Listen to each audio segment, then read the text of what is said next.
اعوذ باللہ من الشیطان الرجیم بسم اللہ الرحمن الرحیم وبہ نستعین وهو خیر المعین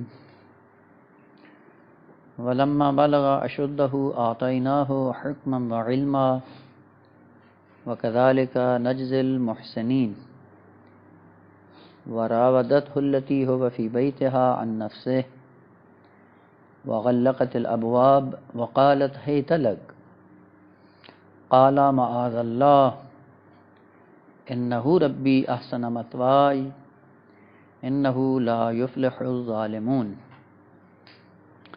سلسلہ کلام سورہ بارکہ یوسف میں جاری تھا، آیت نمبر 22۔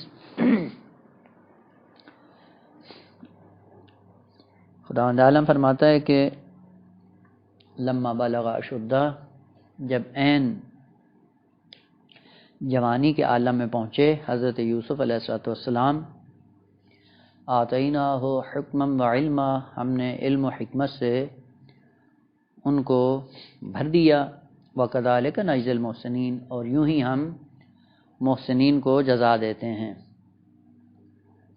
عرض کیا تھا کہ اس حکم سے مراد نبوت نہیں ہے، بلکہ اس حکم سے مراد حکمت عملی ہے، کہ جس کو عرض کیا تھا کہ حکمت عملی یا عقل عملی، اور یہ ہر انسان کے وجود میں خداوند عالم نے صفات کے طور پر روح انسانی کے اندر یہ ودیعے کے طور پہ رکھنی ہے، اور کوئی فرد اس سے مستثنا نہیں ہے۔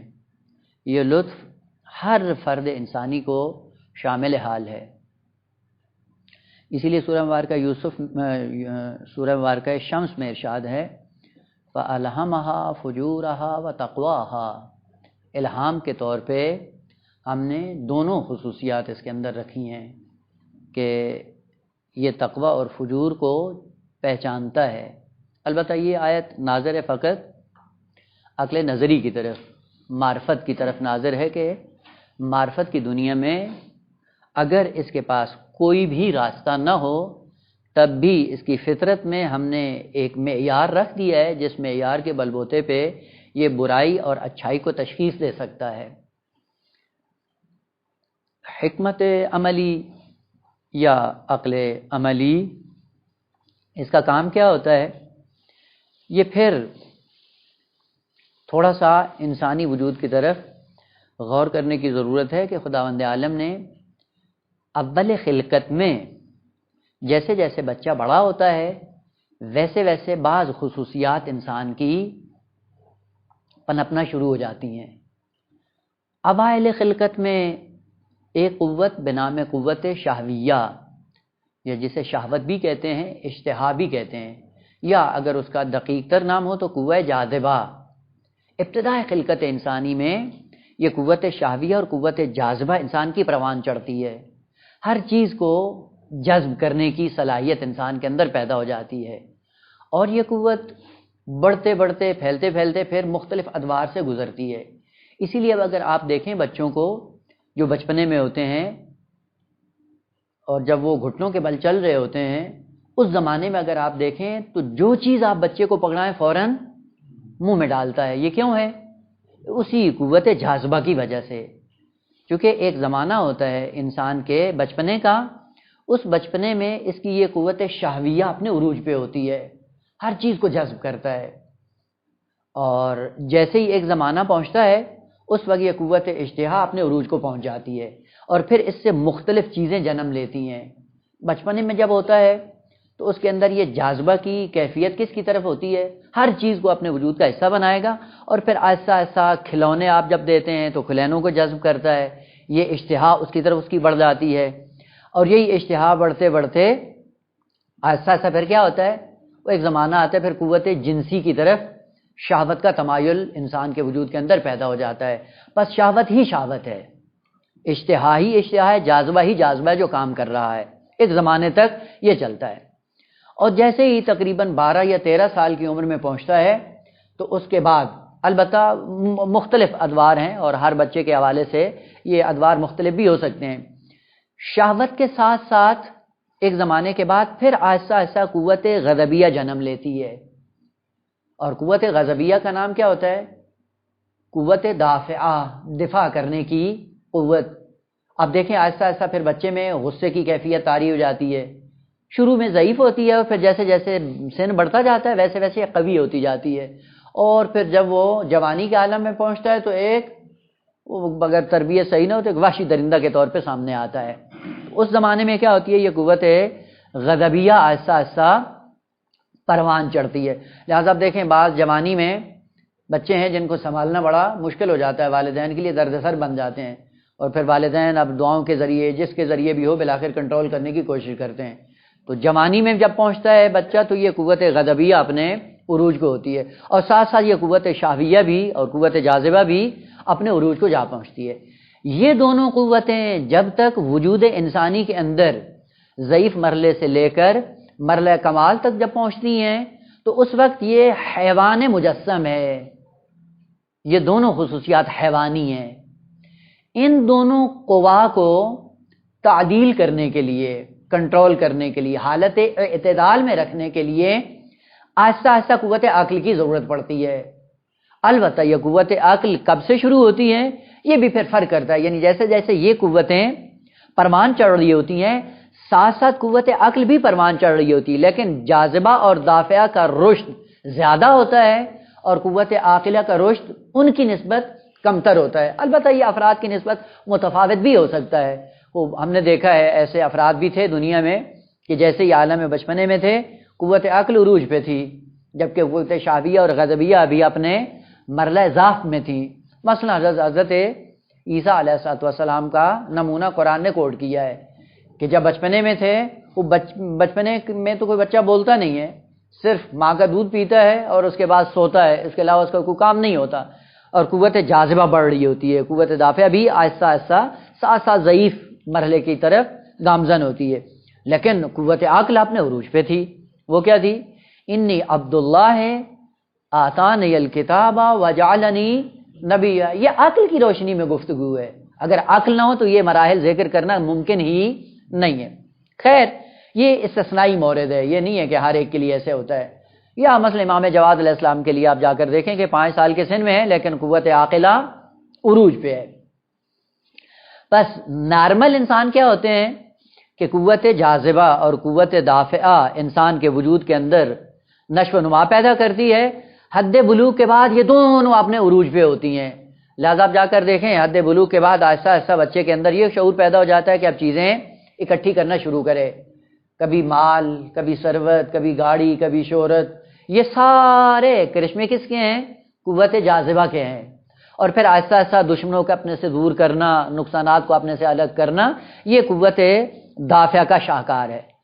اب اگر ان کو قوت جاذبہ اور قوت دافعہ کو کنٹرول نہ کیا جائے، یہ حیوان مجسم ہے، کیونکہ حیوانوں میں بھی یہ دونوں قوتیں نشو و نما کرتی ہیں، بڑھتی رہتی ہیں، اور حیوان کو کوئی تمیز نہیں ہوتی کس کا کھانا ہے، کب کھانا ہے، کیسے رہنا ہے، اصلاً وابدہ حیوان کے اندر یہ تمیز نہیں ہوتی۔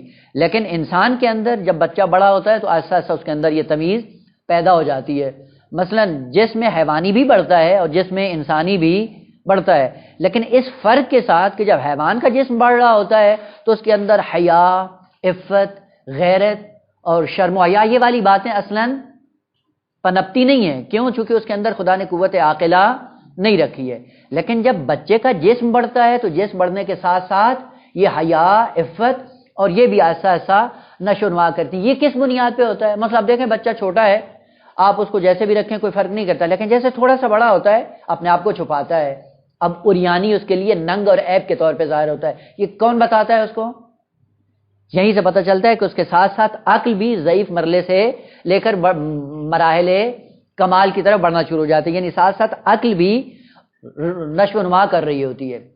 جیسے ہی حد بلوغ کو پہنچتا ہے، اگر یہ دونوں طاقتیں شہوت اور غضب اپنے عروج پہ ہوں اور قوت عقل محو ہو جائے یا اسیر ہو جائے تو یہ حیوان مجسم ہے۔ اور اگر عقل انسانی مرحلہ بلوغ کے بعد کام آئے اور شہوت اور غضب کو دونوں کو کنٹرول کر لے تو اس کا مطلب ہے قوت عاقلہ عروج پہ ہے۔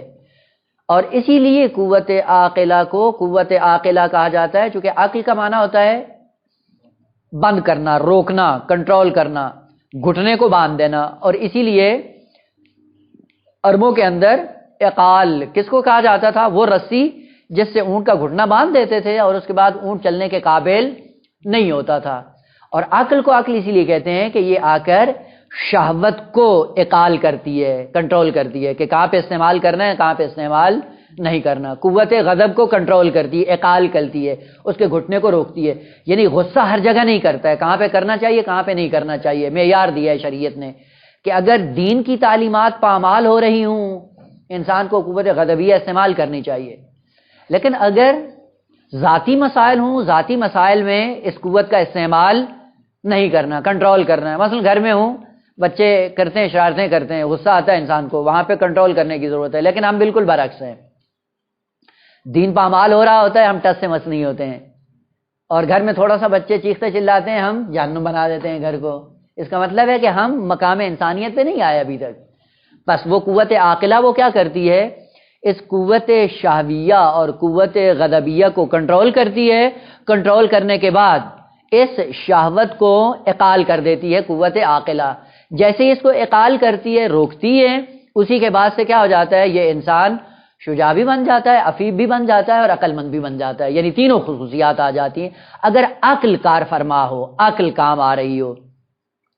اور اگر شہوت ان دونوں پہ غالب آ جائے، غضب اور عقل پہ، تو یہ کیا بن جاتا ہے؟ حیوان مجسم. لیکن کون سا حیوان؟ بے حیا انسان. البتہ اس کی مثالیں قرآن نے ذکر کی ہیں. مثلا خنزیر جو ہے وہ کیوں خنزیر ہوتا ہے؟ سور، اس لیے کہ اس کے اندر صرف شہوت ہی شہوت ہے، اس کے علاوہ کچھ بھی نہیں ہے. تو وہ انسان جو شہوت ران ہے، البتہ شہوت کا معنی عمومی لیں، پاکہ شہوت جنسی نہیں، شہوت مال رکھتا ہے، شہوت شہرت رکھتا ہے، شہوت اقتدار رکھتا ہے، اور شہوت حکومت ہے اس کے اندر، شہوت علمی بھی ہے اس کے اندر. چاہتا ہے کہ عنوان علم سے میں پہچانا جاؤں، معروف ہو جاؤں. بس جہاں پہ شہوت ہی شہوت ہے تو یہ حیوان مجسم ہے. اور اگر ادھر سے قوت غضبیہ اس کے اوپر مسلط ہو جائے تو یہ درندہ ہے، حیوان ہے، درندہ، وحشی بھیڑیا یا جتنے بھی وحشی درندے ہیں. ایک صورت ہے کہ جب عقل اس پہ حاکم ہو جائے، شہوت اور غضب کو کنٹرول کر لے، تو یہ انسان مجسم ہے، یعنی یہ حقیقتاً انسان ہے. اور اس کا نتیجہ کیا ہوتا ہے کہ شہوت جب کنٹرول ہوتی ہے انسان عفیف ہو جاتا ہے، غضب جب کنٹرول میں آ جائے انسان کے اندر شجاعت آ جاتی ہے، اور عقل جب ان کے اوپر حاکم بن جاتی انسان حکیم بن جاتا ہے قرآنی اصطلاح میں. اب وہ اردو والا حکیم نہیں جو جڑی بوٹیاں بیچتا ہے، وہ نہیں. حکیم قرآنی کون ہے؟ کہ جس کے اندر یہ صلاحیت پائی جاتی ہے کہ جو قوا اور جو استعداد وجود انسانی میں خدا نے رکھی ہے سب کو تعدیل کرتا ہے، سب کو حد اعتدال میں لے کر آتا ہے. تو جب عقل انسانی یہ کام کر رہی ہو، قوت شہویہ اور غضبیہ کو کنٹرول کر رہی ہو، اس کو کہا جاتا ہے یہ حکیم انسان ہے. اور اس حکمت کے سائے میں کیا ہے؟ عفیف بھی ہے، شجاع بھی ہے. اسی لیے اب جا کر دیکھیں روایات کیا کہتی ہیں کہ شجاع وہ نہیں ہے کہ جو دشمن پہ اللہ بول کے دشمن کو نابود کر دے، کا شجاع وہ ہے جو جہاد اکبر میں کامیاب ہو جائے. اور جہاد اکبر انتہائی سخت ہے، وہی درونی جہاد اور درونی قوا کو، طاقتوں کو کنٹرول کرنا، یہ فقط عقل کا کام ہے. یہ کون سی عقل ہوتی ہے؟ یہی عقل عملی کہلاتی ہے. پس عقل عملی کا کام کیا ہوتا ہے کہ وہی قوا، وہی طاقتیں جو خداوند عالم نے فطرت میں ہی یعنی اول خلقت سے انسان کے وجود کے اندر رکھی اور ضعیف تھی، آہستہ آہستہ جیسے جیسے انسانی جسم بڑھتا ہے، رشد کرتا ہے، ویسے ویسے وہ قوا بھی رشد کرنا شروع ہو جاتی ہیں. ان قوا کو تعدیل کرنے کی ضرورت ہے، مقام اعتدال میں لانے کی ضرورت ہے، چونکہ اگر یہ افراط و تفریط کا شکار ہو جائیں انسان مقام انسانیت سے گر جاتا ہے. البتہ وہ انشاءاللہ آپ علم اخلاق میں جا کر پڑھ سکتے ہیں کہ ان تین قوا کی حالت افراطی ہو تو کیا بنتا ہے، تفریطی ہو تو کیا بنتا ہے، کہ وہ اب بات سے مربوط نہیں ہے. بات ہماری یہ تھی کہ حکمت کیا ہے؟ حکمت عملی کہ جب وجود انسانی کے اندر حد بلوغ سے لے کر وہ 18 سال کی جو عمر میں عقل اگر کمال تک جا پہنچے تو اس کا نتیجہ یہ ہوتا ہے کہ شہوت اور غضب کو کنٹرول کر کے انسان حکیم بن جاتا ہے، حکمت کے سائے میں عفیف اور پاک دامن بھی ہو جاتا ہے، اور غضب کو کنٹرول کرنے کے نتیجے میں شجاع بھی بن جاتا ہے. پس شجاعت بھی آ جاتی ہے، عفت بھی آ جاتی ہے، اور حکمت بھی انسان کے اندر آ جاتی ہے. اس حکمت کو جب انسان پا لیتا ہے وہیں پہ خالق کائنات کی طرف سے کمالات کا سلسلہ شروع ہو جاتا ہے. اور اس کے لیے مختلف امتحانات سے گزرنا پڑتا ہے، اور اس کا اب نمونہ مثلا جب جناب یوسف علیہ السلام میں کنویں میں ڈالا گیا اور بھائی ڈال رہے تھے، غضب اپنے عروج پہ آیا یا نہیں آیا؟ وہ آیا ہے، لیکن صبر کیا ہے، کنٹرول کیا ہے. کس کی وجہ سے؟ اسی حکمت کی وجہ سے، عقل کی وجہ سے، عقل عملی کی سائے میں. عبد بن کے بکتا رہتا ہے لیکن ملال نہیں آتا، عبد بن کر زلیخا کے گھر آتا ہے، کوئی ملال نہیں آتا. یہ سارا صبر کرنے کا نتیجہ کیا تھا کہ حکمت عملی اپنے عروج پہ تھی اور سارا شہوت اور غضب کو کنٹرول کر کے اپنے آپ کو کمال کی طرف لے کے جا رہے تھے. بس اگر ان مشکلات پہ صبر کیا عقل کے سائے میں، نتیجہ کیا ہوگا؟ آتیناہ حکما و علما، ہم حکمت بھی دے دیں گے اور علم بھی دے دیں گے. خوب یہاں سے حکمت سے مراد اگر حکمت عملی ہے تو یہ قرینہ مقابل بتاتا ہے کہ علم سے مراد کیا ہے؟ حکمت نظری ہے، عقل نظری ہے. پس علم یہ کیا ہے؟ حکمت نظری ہے. خوب یہ علم کیا کرتا ہے آگا؟ اس میں بھی حد اعتدال چاہیے. ایسا نہیں ہے کہ اس کے لیے اعتدال کی ضرورت نہیں ہے. دیکھیں جیسا کل عرض کیا تھا کہ بدن انسانی میں جو خصوصیات بدن انسانی میں رونما ہوتی ہیں، بے عین ہی وہی نظام اور وہ پورا سسٹم روح انسانی کے اندر بھی موجود ہے. عرض کیا کہ آنکھ اور کان، ان کا کام کیا ہے؟ علم اور آگہی دینا. اور ہاتھ اور پاؤں کا کام کیا ہے؟ میدان عمل میں جسم انسانی کو محفوظ رکھنا. روح انسانی میں کیا ہے؟ روح انسانی میں بھی یہ دو طاقتیں خدا نے رکھی ہیں. عملی میدان میں جو کام آتی ہیں وہ حکمت عملی ہے، عقل عملی ہے، جو مقام عمل میں کام آتی ہے انسان کے لیے. اور عقل نظری یعنی مقام علم اور معرفت میں کون سی طاقت ہے جو کام آتی ہے؟ اسے کہا جاتا ہے عقل نظری، یا علم کہہ لیں یا معرفت کہہ لیں. البتہ پھر علم اور معرفت میں فرق ہے کہ شاید پہلے عرض کر دیا ہو. دیکھیں بعض چیزیں ایسی ہیں، اب یہ تھوڑا سا ہمیں باہر جانا پڑے گا اس بات سے، البتہ وہ نہیں ہے، بے فائدہ نہیں ہے. دیکھیں خداوند عالم نے انسان کو خلق کیا، خلق کرنے کے بعد متعدد کائنات کے درجات ہیں. ایک مادی کائنات ہے اور ایک مانوی کائنات ہے. مانوی کائنات میں پھر درجات ہیں. البتہ وہ درجات پھر آہستہ آہستہ جیسے جیسے انسان کی معرفت بڑھتی جاتی ہے ویسے ویسے ان حقائق سے آشنا ہونا شروع ہو جاتا ہے. انسان کو اس پوری کائنات میں لا کر کھڑا کر دیا خداوند عالم نے. خوب مادی کائنات ہے، مجرد کائنات ہے، مانوی کائنات ہے، عالم ملائکہ ہے، عالم ملکوت ہے، اور عالم عرش، لوح قلم، بہشت، جہنم، یہ سب حقائق ملکوتی ہیں. وہ سوال یہ ہے کہ اگر اس کائنات میں اس انسان کو چھوڑا ہے تو اس کائنات سے آشنا ہونے کے لیے کون سی طاقتیں دی ہیں خدا نے انسان کو؟ اب وہ ایک ایک کر کے ظاہراً اگر آپ نے دقت سے پڑھا ہو منطق مظفر میں شروع کی بحث ہیں کہ مادی کائنات سے آشنا ہونے کے لیے خداوند عالم نے اس انسان کے اندر کون سی طاقتیں رکھی ہیں؟ حواس خمسہ. حواس خمسہ کے ذریعے کیا آپ دیکھتے ہیں؟ مادی کائنات. پس یہ جتنی بھی مادی کائنات ہے یہ پانچ حالتوں سے خالی نہیں ہے. یا اس کا تعلق سننے سے ہے، کان دے دیے، یا دیکھنے سے ہے، آنکھ دے دی، یا سونگنے سے ہے، ناک دے دی، یا چکھنے سے ہے، زبان دے دی، یا چھونے سے ہے، قوت لامسہ دے دی، جیسے نرمی اور سختی کو انسان محسوس کرتا ہے. پس مادی کائنات فقط پانچ حصوں میں منحصر ہے، اور پانچ حصوں سے علم حاصل کرنے کے لیے خداوند عالم نے حواس خمسہ دیے ہیں. اسی لیے آپ جا کر دیکھ لیں کہ جو نابینا ہو مادرزاد، تو جو چیزیں دیکھنے سے وابستہ ہیں اس کا علم اس کو کبھی بھی آپ نہیں دے سکتے ہیں. مثلا مادرزاد نابینا پیدا ہوا، آپ اس سے کہیں بھئی کالا رنگ یوں ہوتا ہے، سفید یوں ہوتا ہے، سمجھا لیں گے؟ نہیں سمجھا سکتے. کیوں؟ اس لیے کہ وہ چیز جس کے ذریعے اس علم سے اسے آگاہ ہونا تھا وہ وسیلہ ہی اس کے پاس نہیں ہے. اسی لیے مرحوم مظفر نے وہاں پہ یہ مقولہ ذکر کیا، من فقد حسا فقد علما، یعنی جو حس انسان نہ رکھتا ہو اس حس سے جو مربوط علم ہوگا اس سے کبھی آشنا نہیں ہو سکتا ہے. واضح ہے؟ پس مادی کائنات سے فائدہ اٹھانے کے لیے خداوند عالم نے حواس خمسہ دیے، اور حواس خمسہ سے فقط اور فقط کیا چیز حاصل ہوتی ہے؟ مادیات کا علم ہوتا ہے، مادیات سے ہٹ کر نہیں ہے۔ اور اسی لیے ایک گروہ بھی بن گیا مادی گرا، جنہوں نے کیا کہا کہ بس جو چیز حواس خمسہ میں آتی ہے وہی موجود ہے، اور جو حواس خمسہ میں آتی نہیں وہ اصل موجود ہی نہیں ہے۔ اس سے بڑھ کر مجرد کائنات سے آشنا کرنے کے لیے خدا نے کیا دیا؟ قوت واہمہ، جس کو آپ وہم بھی کہتے ہیں۔ قوت واہمہ کیا ہوتی ہے؟ قوت واہمہ مجرد کائنات سے آشنا کرنے کے لیے خداوند عالم نے انسان کی زندگی میں یہ طاقت رکھی ہے۔ مثلا آپ دیکھیں، محبت اور دشمنی یہ حقیقت ہے یا نہیں ہے؟ در کرتے ہیں یا نہیں کرتے؟ کسی کی محبت کا ادراک کرتے ہیں اور کسی کی دشمنی کا ادراک کرتے ہیں۔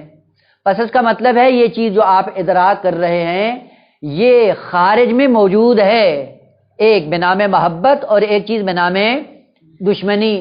یہ محبت اور دشمنی کیسے آپ در کرتے ہیں؟ آنکھ سے دیکھتے ہیں، کان سے سنتے ہیں، لمس کرتے ہیں، سونگتے ہیں، چکھتے ہیں، نہ حواس خمسہ کے ذریعے اس کا ادراک نہیں ہوتا۔ وہ کس کے ذریعے ہوتا ہے؟ قوت واہمہ کے ذریعے۔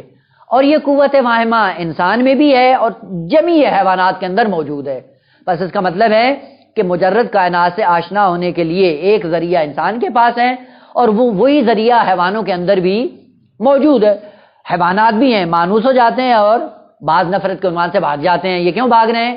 اسی قوت واہمہ کے بل بوتے پہ۔ البتہ یہ ذہن میں رہے کہ قوت واہمہ مجرد کائنات کو جو در کرتی ہے، مجرد کائنات دو طرح سے ہوتی ہے۔ بعض مجرد کائنات کے افراد ایسے ہیں جو جزئی ہیں اور بعض ایسے ہیں جو کلی ہیں۔ یہ قوت واہمہ کے ذریعے جزئیات عالم مجرد قابل ادراک ہیں، کلیات سے اس کا کوئی ربط نہیں ہے، کلیات قابل ادراک نہیں ہے اصل میں۔ اس لیے آپ جا کر حیوانات کے اندر جائیں، کہیں کہ یہ مجرد کائنات کو در کریں قوت واہمہ کے ذریعے، کا ممکن ہی نہیں ہے۔ اس لیے جو مجرد کائنات جزئی ہوگی یہ در کر لیں گے لیکن کلیات کو درک نہیں کرتے۔ مثلا ان سے کہیں 2 + 2 کتنے ہوتے ہیں؟ 4، درک نہیں کر سکتے۔ یا 2 کو ضرب کریں 2 سے کتنا بنتا ہے؟ 4، یہ ان کے لیے قابل ادراک نہیں ہے۔ کیوں؟ چونکہ کلی فارمولہ ہے۔ کلی فارمولے جو مجرد کائنات کے ہیں وہ ان کے لیے قابل ادراک نہیں ہے، جزئیات ان کے لیے قابل ادراک ہیں۔ خوب، حواس خمسہ اور قوت واہمہ یہ دو طاقتیں جو خدا نے دی، حواس خمسہ مادی کائنات کو در کرنے کے لیے اور قوت واہمہ مجرد کائنات کو در کرنے کے لیے خدا نے دی ہے۔ اور ایک اور چیز ہے جس کا نام ہے قوت خیال۔ قوت خیال کیا کرتی ہے؟ یہ چیزیں واقعاً ابھی اگر وہ ہو جائیں انسان کے لیے حل ہو جائیں کئی مقامات پہ آپ کو فائدہ دیں گی۔ قوت خیال کیا ہوتی ہے؟ قوت خیال ہوتی ہے ہارڈ ڈسک انسان کی، وہ سٹور ہے۔ اور سٹور کیا کرتا ہے؟ آپ جو چیز اس میں رکھ دیں گے محفوظ کر لے گا۔ آپ دیکھیں اپنی زندگی کے اندر آپ جو مناظر اپنی آنکھوں سے دیکھ چکے ہیں اور ابھی آپ کے سامنے نہیں ہے، تھوڑی سی توجہ کریں، آپ کے ذہن میں آ جاتے ہیں یا نہیں آتے؟ پوری مکمل تصویر اس کی آ جاتی ہے یا نہیں آتی؟ آ جاتی ہے۔ ابھی تو آپ اس چیز کو دیکھ نہیں رہے، وہ تو غائب ہو گئے، رابطہ آپ کا منقطع ہو گیا ہے، آنکھ اب ان کو نہیں دیکھ رہی ہے، تو وہ تصویر کیسے آپ کے ذہن کے اندر آ جاتی ہے؟ یہ وہی ہے کہ جب آنکھ آپ کی اس حقیقت کو دیکھتی ہے فوراً خیال کیمرہ بن کر اس کی تصویر کھینچ لیتی ہے، تصویر کھینچنے کے بعد اپنے اندر سٹور کر لیتی ہے، جیسے سٹور کرتی ہے اس کو محفوظ کر لیتی ہے، پڑی رہتی ہے اس کے اندر۔ بس قوت خیال ہے سٹور، ہارڈ ڈسک ہے انسان کے اندر جس کا کام ہے سٹور کرنا۔ قوت واہمہ کے ذریعے آپ جو کچھ ادراک کریں گے وہ بھی قوت خیال میں آ جائے گا۔ حواس خمسہ کے ذریعے جو کچھ آپ ادراک کریں گے وہ کہاں آ جائے گا؟ قوت خیال کے اندر۔ اور عقل کے سائے میں جو کچھ آپ ادراک کریں گے وہ بھی کہاں آ جائے گا؟ اسی قوت خیال کے اندر۔ بس یہ قوت خیال ہے سٹور انسان کے لیے۔ جو کچھ آپ حواس خمسہ سے ادراک کرتے ہیں، السلام علیکم، وہ بھی قوت خیال میں آ جاتا ہے۔ دیکھیں ابھی آپ نے اگر کوئی لذیذ کھانا کھایا ہو اور اس کی لذت کو قوت خیال نے تصویر بنا کر اپنے اندر محفوظ کر لیا ہے، اور جب آپ تنہائی میں بیٹھتے ہیں اس کھانے کا تصور کرتے ہیں منہ میں پانی آ جاتا ہے۔ کیوں بھائی؟ چونکہ اس کی لذت کی تصویر قوت خیال نے بنا کر اپنے اندر محفوظ کر لی ہے۔ اب جو عقلی فارمولے آپ پڑھتے ہیں، استاد سے پڑھا، اب گھر چلے گئے، لیکن وہ جیسے آپ نے فارمولہ پڑھا، قاعدہ کلیہ، عقل نے اس کی تصویر بنائی، اپنے اندر سیو کر لی. اب استاد نہیں ہوتا، سال ہا سال پہلے آپ نے ایک علمی مطلب پڑھا ہوتا ہے اور قوت خیال نے اس کو سٹور کیا ہوتا ہے. سٹور کرنے کے بعد کیا کرتی ہے؟ محفوظ کر لیتی ہے. سال ہا سال گزر جاتے ہیں، جب آپ سے پوچھا جاتا ہے فوراً اس کو بیان کر دیتے. کیسے بیان کرتے ہیں کہ اگر انسان کے اندر وہ سٹور نہ ہو، ہارڈ ڈسک نہ ہو، تو وہ مطلب کبھی بھی آپ بیان نہیں کر سکتے ہیں. اور یہ بہت بڑا لطف ہے خداوند عالم کا کہ یہ قوت خیال انسان کے اندر رکھی. اس کا کام کیا ہوتا ہے کہ مادیات سے جو معلومات آتی ہیں ان کو سٹور کرتی ہے، واہمہ سے جو معلومات لیتی ان کو سٹور کرتی ہے، اور قوت عقل سے جو تصویریں لیتی ان کو محفوظ کر دیتی. پہلا اس کا یہ کام ہے. پہلا کام اس کا کیا ہے؟ فقط جو کچھ لیتی ہے اس کو سٹور کرتی ہے. دوسرا کیا کرتی ہے؟ دوسرا کام اس کا جس سے خطرناک ہے وہ یہ ہے کہ جو کچھ اس نے تصویریں لی ہوتی ہیں، تصویریں لینے کے بعد پھر یہ کیا کرتی ہے؟ ان میں دخل و تصرف کرتی ہے. دخل و تصرف کا مطلب کیا ہے؟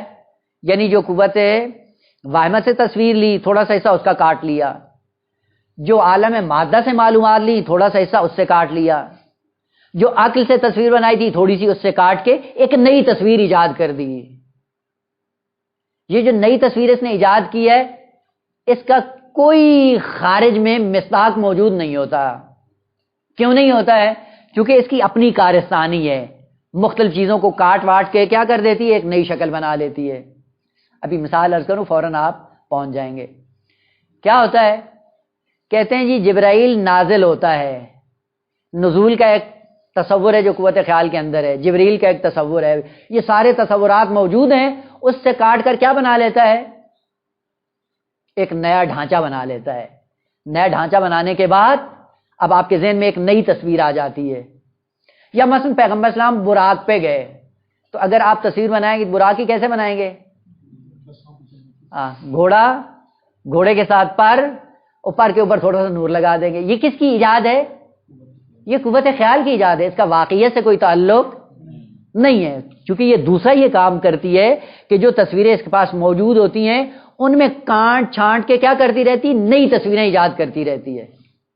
اور واقعاً خداوند عالم کی نعمت یہ اتنی عظیم ہے کہ اگر یہ قوت خیال خدا نے نہ دی ہوتی، آج کا انسان اسی قدیم انسان کی طرح غاروں کے اندر زندگی بسر کر رہا ہوتا، غار سے ترقی نہ کر پاتا. آج جو اتنی ترقی ہو گئی ہے اس کے پیچھے کون کار فرما ہے؟ قوت خیال ہے. گھر کا نقشہ کیا ہوتا ہے؟ تھوڑا سا اس سے لیا، تھوڑا سا اس سے کاٹ کے ایک نیا نقشہ بنا کے نیا گھر بنا لیا. سب کے پاس ہے، خدا نے دی ہوئی ہیں. اب وہ انشاءاللہ بات دیگر ہے، یہ ہے فعلاً. ابھی وہ بات دیگر میں جائیں چونکہ بات عقائد ہے. جی ابھی عرض کرتا ہوں، یہی قوت خیال کا شاہکار ہے. البتہ یہ ہے انشاءاللہ بعد میں اس کا مطلب ہے کہ پتہ چل گیا. انشاءاللہ بعد یہ مکمل کر لوں، پھر بعد میں آتے ہیں کہ یہ ہوتا کیسے ہے. مثلا دیکھیں، ابھی آپ کو دعوت دی جاتی ہے ایک جگہ جانے کی کہ وہاں جانا ہے، اور جگہ آپ نے نہیں دیکھی ہوتی. جیسے ہی آپ کو دعوت دیتے ہیں فلاں جگہ جانا ہے، فوراً قوت خیال اس کی تصویر بنا کر آپ کے ذہن میں ظاہر کر دیتی ہے. ہوتا یا نہیں ہوتا ہے؟ یہ تو بل الانسان علی نفسہ بصیرہ. وہ دیکھ سکتے ہیں جو جگہ آپ نے نہیں دیکھی، ایک ڈھانچہ فوراً قوت خیال نے آپ کے ذہن میں ایجاد کر دیا ہے. اور حقیقت یہ کہ جب آپ جاتے ہیں وہاں پہ تو وہ جو تصویر ذہن نے آپ کو خیال نے دکھائی تھی اور جو واقعیت میں تھی، دونوں ایک جیسی ہوتا یا نہیں ہوتا؟ یعنی جب جا کر اس کو دیکھتے ہیں تو وہ الگ ہوتا ہے، جو خیال نے آپ کو دکھایا تھا وہ. یہیں سے ایک فارمولہ کلی وجود میں آتا ہے کہ خیالات کی دنیا کبھی بھی واقعیت کے مطابق نہیں ہوتی. جو خیال پرداز انسان ہوتا ہے وہ کبھی بھی واقعیت سے آشنا نہیں ہو سکتا. اسی لیے خدا نے کیا کہا؟ ان اللہ لا يحب كل مختال فخور. خیال پرداز انسان خدا کو پسند نہیں ہے. کیوں پسند نہیں ہے؟ کیونکہ اس کا واقعیت سے کوئی تعلق نہیں ہے، حقائق کے ساتھ اس کا کوئی رابطہ نہیں ہے، اپنا ذہنی تصورات کے اندر گمسم رہتا ہے. خوب یہ سارا مقدمہ کس لیے عرض کیا تھا کہ عقل نظری کا کام کیا ہوتا ہے؟ عقل کا کام یہ ہے کہ وہ ہمیشہ حقائق سے آپ کو آشنا کرے گی. کب آشنا کرے گی؟ جب عقل، قوت واہمہ اور حواس خمسہ اور خیال ان کی زمام اپنے ہاتھ میں رکھے گی تو عقل ہمیشہ حقائق کا علم آپ کو دے گی. لیکن اگر قوت خیال یا قوت واہمہ عقل پہ غالب آ گئی تو پھر آپ حقائق سے ہٹ جائیں گے, عقل اسیر ہو جائے گی. جو کچھ آپ کو فیڈ کر رہا ہوگا وہ کیا ہوگی؟ قوت خیال اور قوت واہمہ. آقا آپ دیکھ لیں, ہم اپنی زندگیوں میں ہم ایک بات سنتے ہیں کسی دوست کے بارے میں, اب پھر قوت خیال ہماری فعال ہو جاتی ہے. جیسے ہی ہوتا ہے اب سوء ظن کے راستے کھلنا شروع ہو جاتے ہیں. اس نے یہ کہا ہوگا تو اس وجہ سے کہا ہوگا, اس لیے کہا ہوگا تو یوں کہا ہوگا, یعنی ساری کڑیاں خود جوڑنا شروع کر دیتے ہیں. جوڑتے جوڑتے کہاں پہ پہنچتے ہیں؟ اپنا دشمن بنا لیتے ہیں. جبکہ عقل کیا کہتی ہے؟ بھائی جو بات سنی اسی پہ اکتفا کرو, اس کی توجیہ کرو. لیکن ہم یہاں پہ عقل کی نہیں سنتے ہیں. کون غالب ہوتی ہے؟ قوت خیال. اور قوت خیال کے نتیجے میں پھر کیا ہوتا ہے؟ دشمنیاں بڑھتی جاتی ہیں. اور اگر عقل نے اس کی زمام کو اپنے ہاتھ میں رکھا ہوتا تو کیا کرتی؟ خبردار یہیں پہ رہو, آگے تمہارا ہیتا نہیں. یہی بات ہوئی ہے. اس بات کی اچھی توجیہ بھی ہو سکتی ہے, بری بھی ہو سکتی ہے. کیوں بری کی طرف جا رہی ہو؟ اچھی توجیہ کرو. یا دوسرا نمونہ اس سے بڑھ کے جو آپ کی زندگی میں بھی رائج ہے وہ یہی ہے کہ مثلا قوت خیال خیالاتی تصاویر آپ کے سامنے پیش کرتی ہے اور خطرناک کبھی کبھی تصویریں پیش کر دیتی ہے, اور انسان اسی کے بل بوتے پہ زندگی بسر کرتا ہے. مثلا عموماً عرض کیا ہے کہ یہاں پہ بیٹھے ہوئے ہیں سب ایک دوسرے سے لطف اندوز ہو رہے ہیں, نہ خوف ہے, نہ ڈر ہے, نہ کچھ ہے.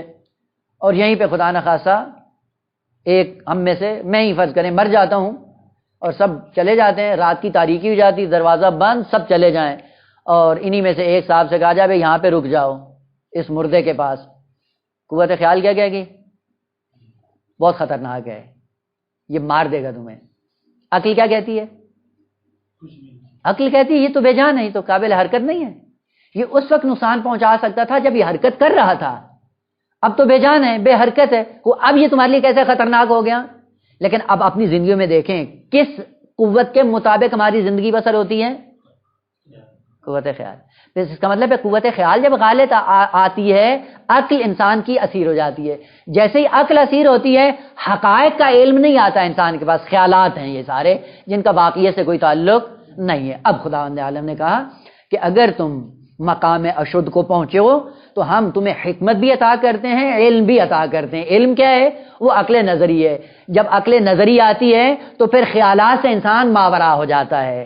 جس چیز کو حاصل کرتا ہے وہ علمی علم ہے, وہ حقیقت ہی حقیقت ہے, وہ حقائق عالم ہیں. پس خداوند عالم کا یہ وعدہ آتیناہ حکما و علما, علم کس کو دیتے ہیں؟ کہ جو اپنے آپ کو پاکیزہ رکھتا ہے. جب پاکیزہ رکھے گا تو عقل امام بن کر قوت خیال اور قوت واہمہ پہ ان پہ کنٹرول کرتی ہے. پھر قوت واہمہ اور قوت خیال اپنے مطالب کو عقل پہ مسلط نہیں کرتی ہے, بلکہ عقل ہے جو اپنے حقائق کو سمجھاتی ہے کہ یہ بھی در کرو, یہ بھی در کرو, یہ بھی در کرو. اب اپنی زندگیوں میں دیکھ لیں کہ ہماری زندگی خیال کتابیں چل رہی ہوتی ہے یا عقل کتابیں ہوتی ہے.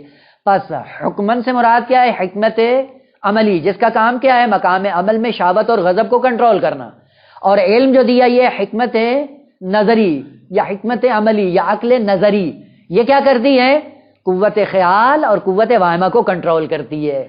مثلا آپ دیکھیں, آپ دیکھنے ٹرین کی پٹڑی, آپ کھڑے ہو جائیں, ٹرین کی پٹڑی جو چل رہی ہوتی ہے ایک جگہ پہ کھڑے ہو جائیں اور اس کو طول میں دیکھنا شروع کر دیں. آنکھ کیا بتاتی ہے آخر میں؟ کہ آخر میں جا کر دونوں پٹری کے حصے آپس میں مل گئے. لیکن عقل کیا کہتی ہے؟ یہ نہیں مل سکتے ہیں, کیونکہ اگر یہ مل جائے ٹرین نہیں چل سکتی. پس یہ کس کی خطا ہے؟ آنکھ کی. پس آنکھ خطا کر سکتی ہے. آپ ایک لکڑی کو صاف بالکل مستقیم پانی میں ڈالیں, پانی میں ڈالنے کے بعد کیا نظر آتی ہے؟ ٹیڑھی نظر آتی ہے. اس کا مطلب ہے آنکھ خطا کری. اگر اسی ٹیڑھی کو دیکھ کر آپ اسی پہ ہی بلڈنگ بنانا شروع کریں گے تو کیا ہوگی؟ یہ ساری خیالاتی بلڈنگ ہے. لیکن عقل وہاں پہ کیا کہہ رہی ہوتی ہے؟ عقل یہ کہہ رہی ہے کہ نہ, یہ خطا کر رہا ہے, یہ عضو, اس کی نہیں سنو, میری سنو. اب ہم کس کی سنتے ہیں یہ خدا جانتا ہے. یہ نمونے سے یاد کر رہا ہوں کہ بات ذہن میں بیٹھ جائے. بس خداوند عالم کا یہ وعدہ ہے کہ جو بھی مشکلات پہ صبر کرے گا آتیناہ حکما و علما. یہ خصوصیت نہیں ہے حضرت یوسف علیہ السلام کے ساتھ, جو بھی اپنے آپ کو پاکیزہ رکھے گا ہم یہ دونوں طاقتیں دے دیں گے اور یہ دونوں طاقتیں امام بن کر وجود انسانی میں ظاہر ہوں گی. مقام عمل میں آئے گا, حکمت عملی سے سرشار ہوگا, اور جب علم اور معرفت کی دنیا میں آئے گا تو حکمت نظری سے سرشار ہوگا، اور حکمت نظری کا نتیجہ کیا ہوگا؟ کبھی بھی خیال اس کی زندگی میں نہیں آئے گا اور کبھی قوت واہمہ غالب نہیں آنے پائے گی، اور جس انسان کے وجود میں قوت واہمہ اور خیال غالب نہیں آتا اس کی زندگی کیا ہوتی ہے؟ ہمیشہ عقل کے تابع ہوتی ہے، اور جس کی زندگی عقل کے تابع ہو اسے معصوم کہا جاتا ہے۔ یہ نتیجہ سارا بحث کا یہی تھا کہ جس کی زندگی عقل کے تابع ہو وہ ہمیشہ معصوم ہوتا ہے، اور معصوم کیا ہوتا ہے؟ مقام عمل میں شہوت اور غضب کو کنٹرول کرتا ہے عقل عملی کے سائے میں، اور قوت خیال اور قوت واہمہ پہ کنٹرول کرتا ہے عقل نظری کے میدان میں، اور جب دونوں کو کنٹرول کر رہتا ہے دونوں میدان میں، حکمت عملی اور حکمت نظری کے میدان میں، عصمت خود بخود آ جاتی ہے۔ وہ کیوں معصوم گناہ نہیں کرتا ہے؟ کیونکہ اس کی زندگی عقل کے تابع ہے، شہوت اور غضب کے تابع نہیں ہے۔ ایک شہوانی منظر دیکھا، عقل فوراً کہتی کہ یہ ٹیمپریری ہے، موقت ہے، آلودہ نہیں کرو، یہ لذت کاذب ہے، لیکن ہمارے ہاں چونکہ شہوت اور غضب غالب ہوتی، عقل محکوم ہوتی، ہم اپنے آپ کو آلودہ کر بیٹھتے ہیں۔ اور یہ عصمت اس اعتبار سے خداوند عالم نے یہ راستہ ہر ایک کے لیے رکھا ہوا ہے، حد بلوغ کے بعد جو بھی اپنی عقل کے سائے میں زندگی بسر کرتا ہے گناہوں سے بچ جاتا ہے، اور علمی میدان میں بھی عملی میدان میں بھی عصمت آ جاتی ہے۔ البتہ ذہن میں رہے کہ یہ عصمت پھر ذو مراتب ہے، عصمت ایک منصبی ہے کہ جو نبوت اور رسالت اور امامت سے وجود میں آتی ہے، وہ فقط انبیاء کو ملتی ہے، وہ ہر انسان کے لیے نہیں ہے، لیکن زندگی پاک و پاکیزہ گزارنا عصمت کے سائے میں یہ سب انسانوں کے لیے ممکن ہے۔ بس آیت کیا کہہ رہی ہے؟ وَلَمَّا بَلَغَ أَشُدَّهُ، اس مقام کو جب جا پہنچے تو کیا کیا؟ کہ سارے اس ادوار میں انہوں نے ہر میدان میں، میدان علم ہو یا میدان عمل ہو، یہ سارا کس کے سائے میں گزارا ہے؟ عقل کے سائے میں، اور جو عقل کے سائے میں گزارتا ہے آتیناہ حکمن و علما وکذالک نجزی المحسنین۔ جی ابھی عرض کرنا تھا، اچھا ہوا آپ نے سوال کر لیا۔ قرآن نے دو تعبیریں استعمال کی ہیں، پیغمبر اسلام بھی آئے، پیغمبر اسلام کیا کرتے تھے؟ یزکیہم ویعلمہم، ایک دفعہ یہ ہے، اور بعض آیات کے اندر ہے ویعلمہم ویزکیہم، یعنی آپس میں تقدم و تاخر ہے۔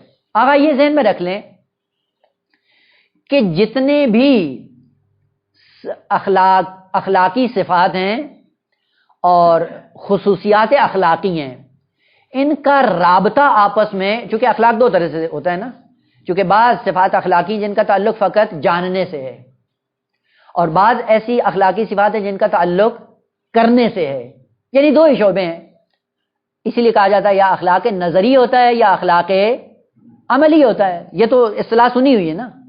یعنی بعض ایسے افعال ہیں کہ جن کو کرنے کی ضرورت ہے، بعض ایسے حقائق ہیں جن کو جاننے کی ضرورت ہے، پس دو شعبے ہیں، اخلاق کے علمی عملی، نظری عملی، فرق نہیں کرتا ہے۔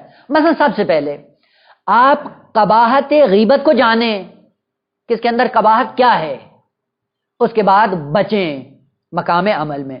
مثلا خدا نے کہا کہ غیبت سے بچو، کیوں؟ کہا یہ غیبت کیا ہے؟ غیبت کیا ہے؟ کہ یہ مردار کے گوشت کو کھانے کے مترادف ہے۔ یہ حقیقت جب آپ معلوم کر لیں گے، ظاہر سی بات انسان مردار کو نوچنے کے در پہ نہیں ہوتا ہے۔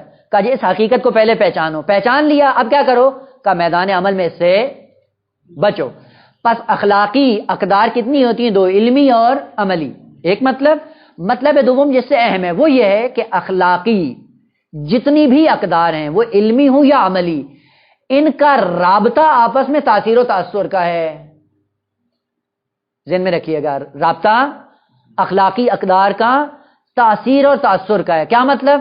یعنی پہلے علم مؤثر ہوتا ہے کہ میدان عمل میں بچیں، اگر آپ بچ جائیں گے تو پھر وہی عمل مؤثر ہوگا آپ کی مزید معرفت کے لیے، وہ مزید معرفت آپ کے پھر عمل میں اضافے کا باعث بنتی ہے، اور مزید اضافہ جب عمل میں آتا ہے تو معرفت مزید بڑھ جاتی ہے۔ یعنی ان کا رابطہ آپس میں تاثیر و تاثر کا ہے، یعنی ایک مؤثر ہے دوسرا متاثر، وہ متاثر پھر اپنے مقام پہ مؤثر ہوتا ہے، دوسرا متاثر ہوتا ہے، اور یہ تاثیر اور تاثر کا سلسلہ جاری و ساری رہتا ہے۔ واضح کر سکا یا نہیں معلوم؟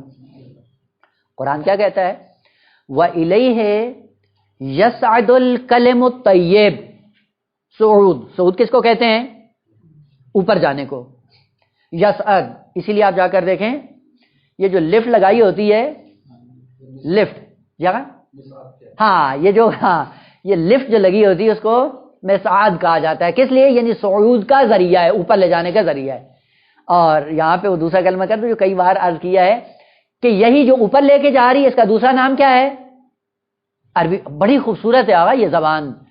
آپ دیکھیں کہ ہر کلمے کے لیے، ہر حقیقت کے لیے آگے انتخاب ہے.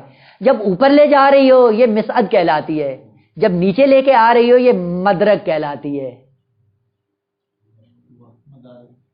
یہ مدرک کہلاتی ہے. مدرک یہ جو نیچے لے کے جائے.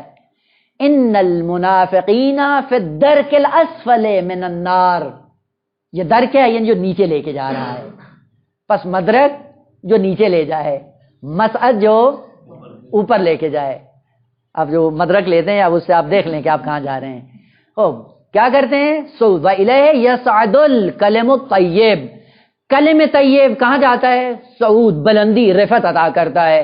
کلم طیب مراد عقیدہ ہے، معرفت ہے، ادراک ہے.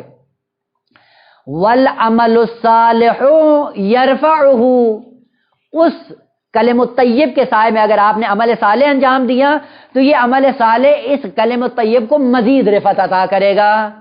مثلا بعض سیڑھیاں ہوتی ہیں نا الیکٹرک چل رہی ہوتی ہیں، آپ اس پہ کھڑے ہو جائیں تو کہاں لے کے جاتی ہیں؟ اوپر لے کے جاتی ہیں. اور خود چلتی سیڑھی کے اوپر آپ خود بھی چلنا شروع ہو جائیں تو کتنی جلدی پہنچیں گے اوپر؟ ہے نا بعض لوگ سیڑھی چل رہی ہوتی ہے، سیڑھی پہ کھڑے ہو جاتے ہیں اور بعض سیڑھیوں پہ پھر حرکت کر کے مزید، ظاہر سی بات ہے جو حرکت کرے گا بہت جلدی پہنچ جائے گا. یہ حرکت کیا کہلاتی؟ جو آپ سیڑھیوں پہ چل رہے تھے اسی حرکت کا نام ہے عمل صالح.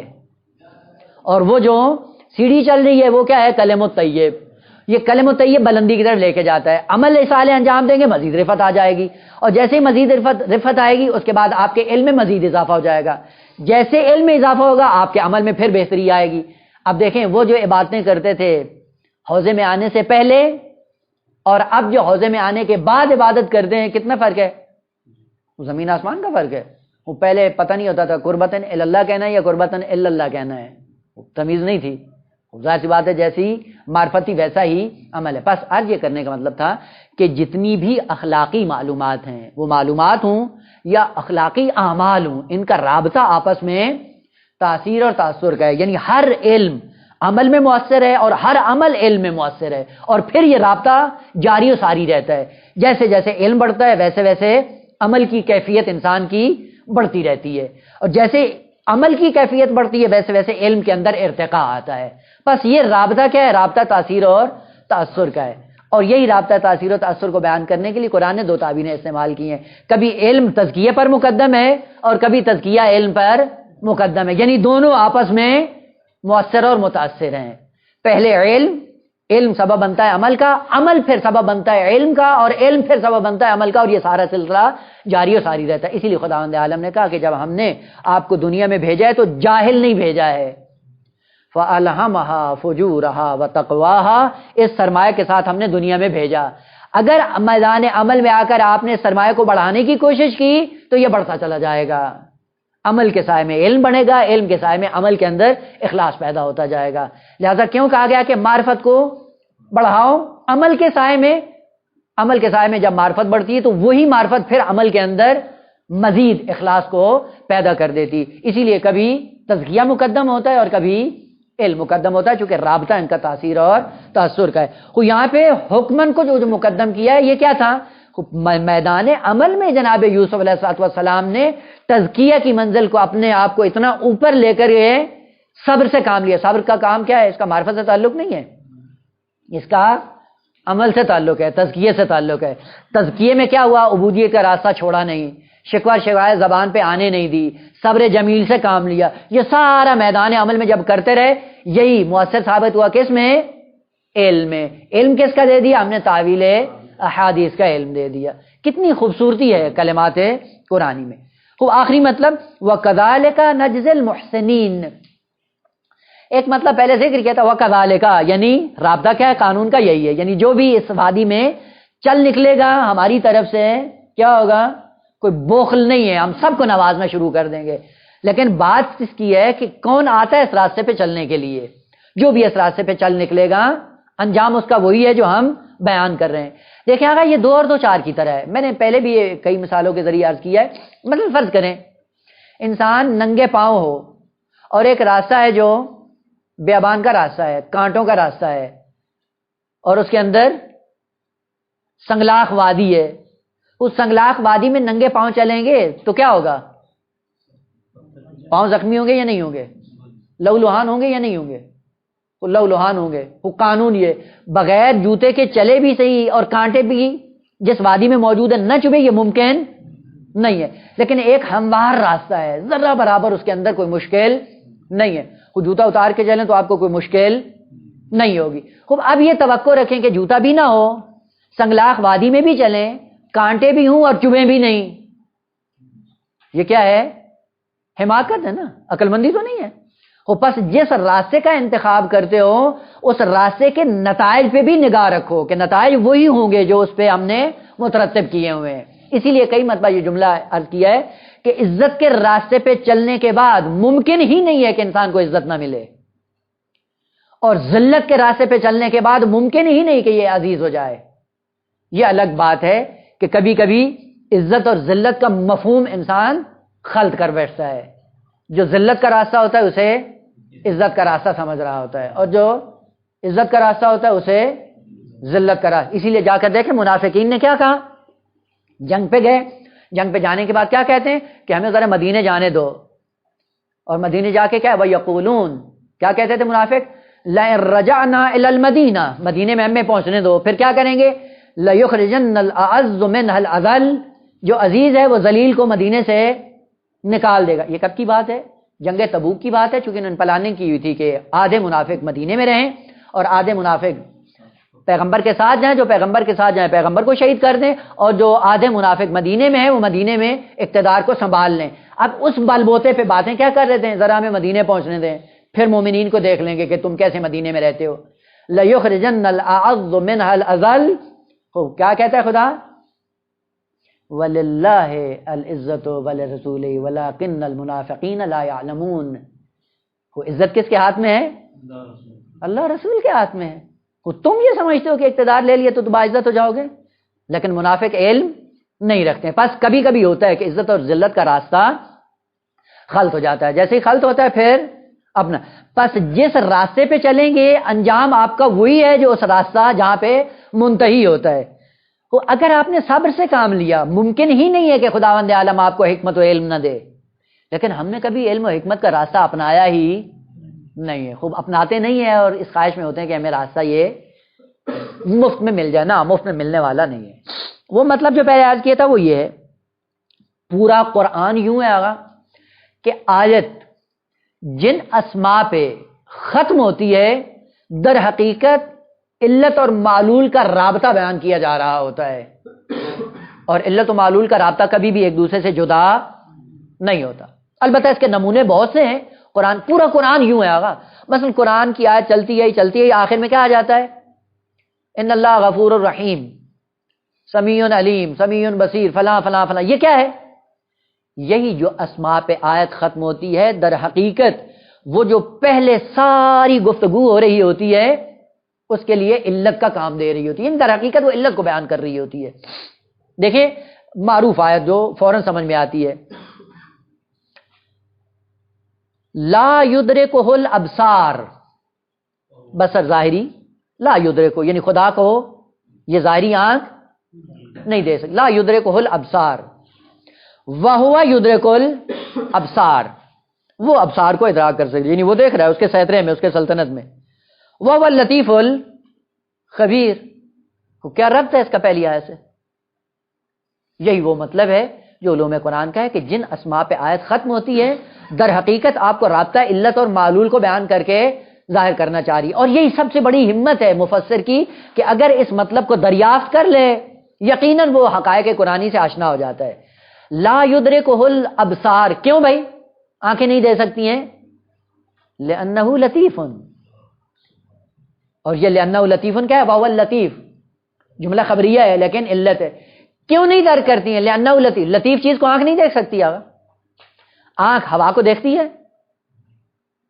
کس کے ذریعے آپ درک کرتے ہیں؟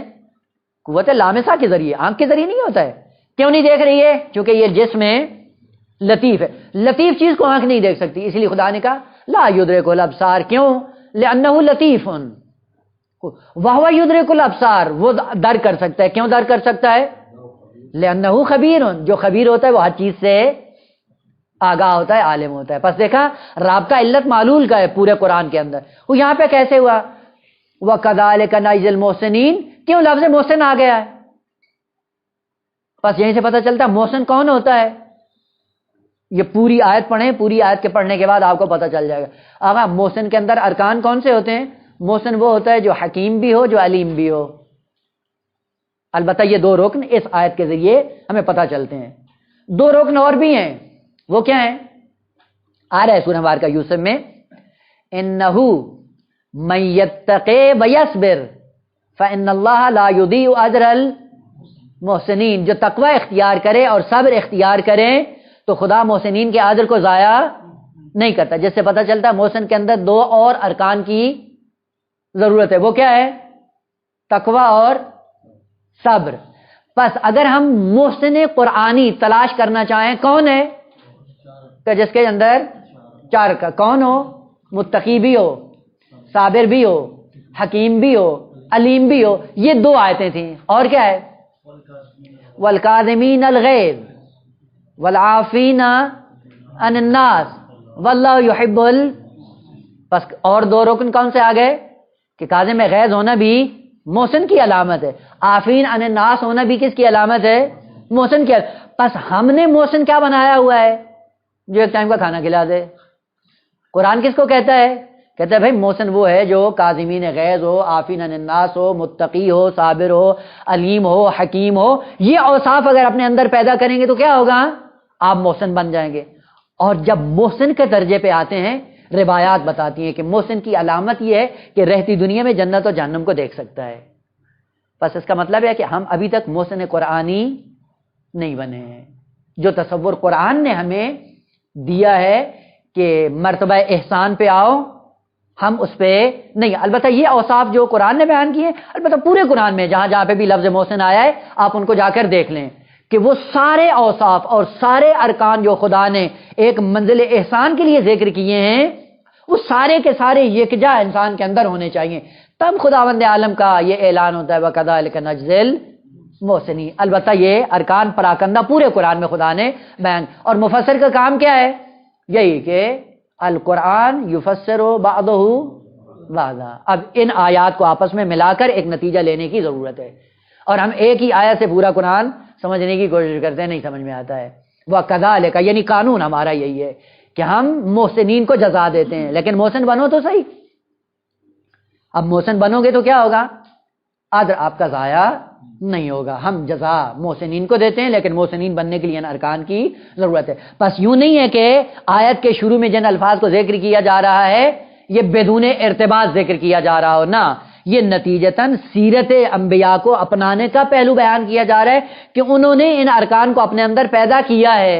اگر انہوں نے کیا تو آپ بھی کرو، اگر انہوں نے تقویٰ سے کام لیے تم بھی کرو، اگر انہوں نے صبر سے کام لیے تم بھی کرو، اگر وہ علم و حکمت کی منزل پہ آئیں تو تم بھی آؤ، اگر انہوں نے کاظمین الغیظ عافین عن الناس بنے تم بھی بنو۔ وہ جب بن جاؤ گے جس طرح وہ محسن ہے تم بھی محسن بن جاؤ گے، البتہ درجات اپنے محفوظ ہیں۔ آخری مطلب ذکر کر دوں اور اس آیت کو ختم کر دیں تاکہ بعد میں اس کی طرف نہ پلٹیں، وہ یہ ہے آقا احسان۔ دیکھیں آپ کو مشکل ہوئی، مشکل کے وقت کسی نے آ کر آپ پہ احسان کیا، احسان سے مراد حسن، حسن پہلے ذکر کیا تھا کہ حسن کسے کہتے ہیں۔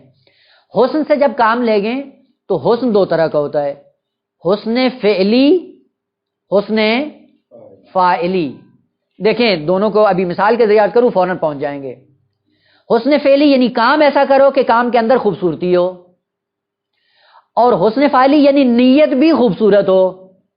جب دونوں ایک جگہ اکٹھے ہوں گے حسن فعلی اور حسن فاعلی، کیا ہو جائے گا؟ احسان، اور انسان کیا بن جائے گا؟ محسن۔ مثال عرض کروں، گھر پہ مہمان آتا ہے، آپ اس کی آؤ بھگت کرتے ہیں اور آؤ بھگت میں بہترین کھانا دیتے ہیں، لیکن کھانا دے رہے ہوتے ہیں کڑ رہے ہوتے ہیں، کدھر سے آ گیا، کدھر گلے پڑ گیا ہے، جان نہیں چھوڑ رہا ہے، ابھی تک یہ کب تک یہ رہے گا؟ ہوتا ہے یا نہیں ہوتا؟ آگا یہ ہے ہماری زندگیوں میں۔ وہ اس کا مطلب ہے جو آپ کھانا کھلا رہے ہیں حسن فعلی ہے، لیکن حسن فاعلی نہیں ہے، اس لیے جب تک حسن فعلی نہیں ہوتا حسن فعلی بھی کوئی عذر انسان کے لیے نہیں ہوتا۔ برعکس مہمان آتا ہے، خوشی سے فقط چائے پلاتے ہیں، اتنا حسن فعلی نہیں ہے، لیکن نیت اچھی ہے، محبت سے پیش آتے ہیں، عزت سے پیش آتے ہیں، اور مہمان کو بھی محسوس ہو جاتا ہے بھی دل سے بلا رہا ہے یا نہیں ہے، حسن فعلی ہے، لیکن یہی چائے پلانا انسان کے لیے عظمت کا باعث بن جاتا ہے۔ بس حسن فعلی سے بڑھ کر حسن فاعلی ہے، یہ بات سمجھ میں آ گئی؟ پس احسان کی دنیا میں اگر دونوں ہوں، حسن فاعلی بھی ہو حسن فعلی بھی ہو، نور علی نور، لیکن اگر ایک ہو تو کوشش کریں کہ حسن فاعلی کا خیال کیا جائے، تاکہ مہمان، البتہ مہمان ایک مثال دی ہے، باقی بقیہ مثلا فرض کریں کوئی آیا ہے مدد لینے کے لیے، کڑتے ہوئے اٹھا کے دے دیا، اچھا کام کیا ہے، لیکن جب کڑتے ہوئے دیا اس کا کوئی اجر نہیں ہے، دیا کم لیکن اس طرح سے دیا کہ سامنے والے کو بڑا احساس ہوا، احساس عزت۔ اب حسن کا معنی یہ تھا، احسان کا معنی یہ ہے کہ مثلا فرض کریں ایک مشکل میں آپ تھے، آپ کی مشکل حل کرنے کے لیے کسی نے آپ کو 100 تومان دے دیے بعنوان قرض، خوب قرض دیا، اس نے احسان کیا، احسان کرنے کے بعد آپ کی مشکل حل ہو گئی، آپ نے پلٹ کر اگر وہی 100 تومان واپس کیا ہے تو یہ حسن نہیں ہے، یہ احسان نہیں ہے، محسن اس سے نہیں بنتے۔ یہ کیا کیا ہے؟ اس کا حق تھا جو آپ نے دے دیا ہے۔ دیکھیں دین کتنا خوبصورت ہے، کہا کہ جب قرضہ کوئی دیتا ہے تو پلٹ کر جب واپس کر رہے ہو طیب نفس کے ساتھ کچھ رقم اضافہ کر کے دو، تاکہ حل جزاء الاحسان الا الاحسان کا مصداق بن سکو۔ پس جتنی مقدار میں لیتے ہیں اتنی مقدار میں واپس کرنا یہ تو تمہارے اوپر ذمہ داری تھی، لیکن جب بڑھا کر دو گے تو یہ کیا ہو جائے گا؟ احسان کا بدلہ ہو جائے گا۔